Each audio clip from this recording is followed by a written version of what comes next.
आगे के एपिसोड 23 में हमने देखा था मैस और लुओ यांग में एक खतरनाक फाइट चल रहा था और लुओ यांग ने अपने भगवान के स्टैचू को अपग्रेड कर लिया था, जिससे कि वो इस बार और भी ज़्यादा खतरनाक लग रहा था और मैस के ऊपर एक से एक अटैक कर ही जा रहा था। लेकिन मैस अचानक से ही अपने आयरन से बना हुआ जादू का झड़ी निकाल लेता है। अब आगे, मगर पहले इंट्रो तो देख लो।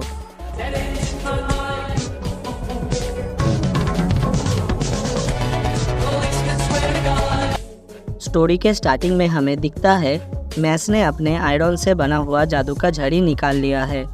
अब ये देख के सभी लोग शॉक थे, लेकिन फिर हम देखते हैं मैस उस आयरन के वांड को अपने हाथों से पकड़ के दोनों तरफ खींचने लगता है और वो इतने ज़ोर से खींचता है कि वो आयरन का वांड गोल आकार में बदल जाता है। फिर मैस उसके अंदर अपने उंगलियां घुसा के उसमें छेद कर देता है और उन छेदों को नीचे खींचने लगता है। अब सारे स्टूडेंट ये देखकर शॉक थे और कहते हैं, नहीं, ये कैसे संभव है? ये बंदा तो अपने हाथों से आयरन में भी छेद कर रहा है। फिर उसके बाद हम देखते हैं मैस ने उस आयरन वांड से एक टेनिस रैकेट बना दिया है। अब मैस एक बॉल भी बना लेता है, जिससे अब मैस टेनिस जैसे खेलते हैं वैसे ही लुओ यांग के गॉडेस स्टैचू के ऊपर अटैक करना शुरू करता है। मैस एक से एक शॉट मारे ही जा रहा था और उन शॉट का फोर्स इतना ज़्यादा होता है, ये देख के सारे स्टूडेंट बहुत ज़्यादा शॉक थे और कह रहे थे ये बंदा उस गॉडेस स्टैचू के अटैकों को डॉज भी कर रहा है और साथ ही साथ उस पर अटैक भी कर रहा है। वो तो उस गॉडेस के साथ टेनिस खेल रहा है।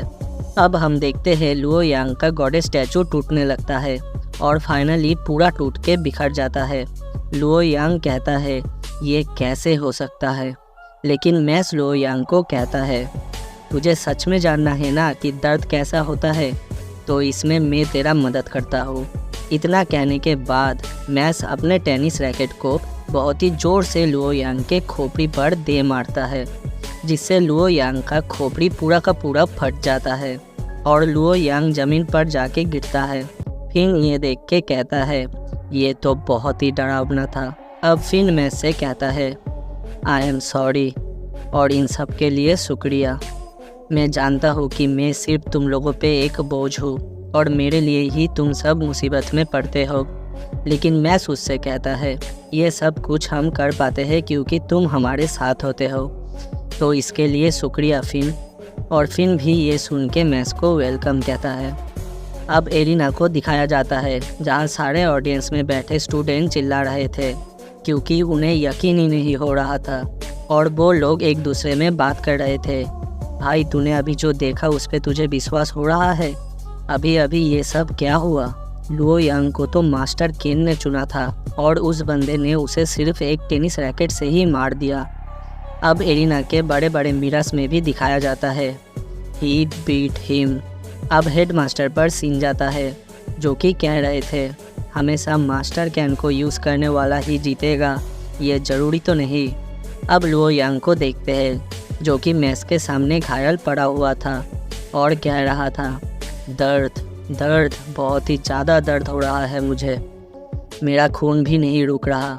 अब एरिना के मिरर में भी दिखाया जाता है ये दर्दनाक है। अब लुओ यांग सोच रहा था शायद इसे ही दर्द कहते हैं, ये बहुत ही कष्टदायक है। जो दर्द अभी मुझे हो रहा है वो दर्द हमेशा मैंने दूसरों को दिया था, तो क्या उन्हें भी उस समय मेरे जैसा ही फील हुआ था? अब मैस को देखते हैं, जो कि फिन के सामने आता है और फिन को अपना हाथ बढ़ाते हुए कहता है तुम ठीक तो हो ना मेरे दोस्त? फिन कहता है या। फिर मैस लुओ यांग को कहता है जैसे तू मेरे सामने खड़ा था वैसे ही फिन भी तेरे सामने खड़ा था, ये जानते हुए भी कि वो कभी नहीं जीत पाएगा। लुओ यांग सोच रहा था ये बात तो सही है कि हमारे बीच स्ट्रेंथ का डिफरेंट बहुत ही ज़्यादा है। अब मैस को देखते हैं, जो कि फिन को लेके वहाँ से निकल जाता है। अब सीन चेंज होकर मार्गरेट मैक्रोन को दिखाया जाता है, जो कि अकेले दो बंदों के सामने खड़ा था। मैक्रोन उनसे कहता है मैं सुन सकता हूँ तुम्हारे पावर और पिच दोनों ही सेम हैं मेरे जैसे, स्ट्रेंथ को छोड़कर, और एक बात जिसका स्पीड ज़्यादा होता है वो ज़्यादा स्ट्रॉन्ग होता है। लेकिन मैंने शायद कहा नहीं, तुम दोनों का पिच मेरे अकेले के समान है। शायद इसलिए ये इम्पॉसिबल है कि तुम दोनों मुझे हरा पाओ। इसीलिए अच्छे बच्चे की तरह अपने क्रिस्टल को मेरे सामने रख के यहाँ से भाग जाओ। अब एक बंदा कहता है, तुम्हें पता तो है ना कि हम 2 हैं और तुम सिर्फ 1। दूसरा बंदा कहता है, तू जानता भी है तू क्या बोल रहा है।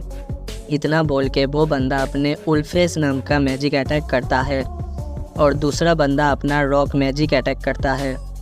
अब दोनों ही अटैक मार्च होके मैक्रोन के तरफ बढ़ रहे थे।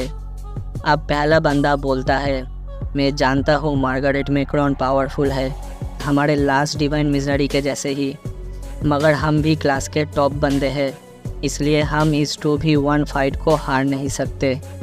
लेकिन हम देखते हैं मैक्रोन अपने साउंड मैजिक का यूज़ कर देता है, जिसका नाम था अ ड्रॉप ऑफ गोल्डन सन। अब ये देख के उन लोगों को तो यकीन नहीं होता और वो कहते हैं, व्हाट। अब मैक्रोन फिर से एक साउंड का मैजिक करता है जो कि उन दोनों के तरफ ही आ रहा था, लेकिन वो दोनों अपने अपने मैजिक से एक उल्फ शील्ड और एक रॉक शील्ड बना के अटैक को रोकने की कोशिश करते हैं, लेकिन फिर भी वो लोग मैक्रोन का अटैक नहीं रोक पाते।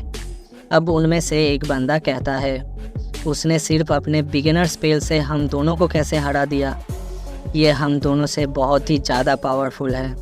अब हम देखते हैं मैक्रोन का अटैक से इन दोनों का हालत बहुत ही ज़्यादा ख़राब हो चुका था।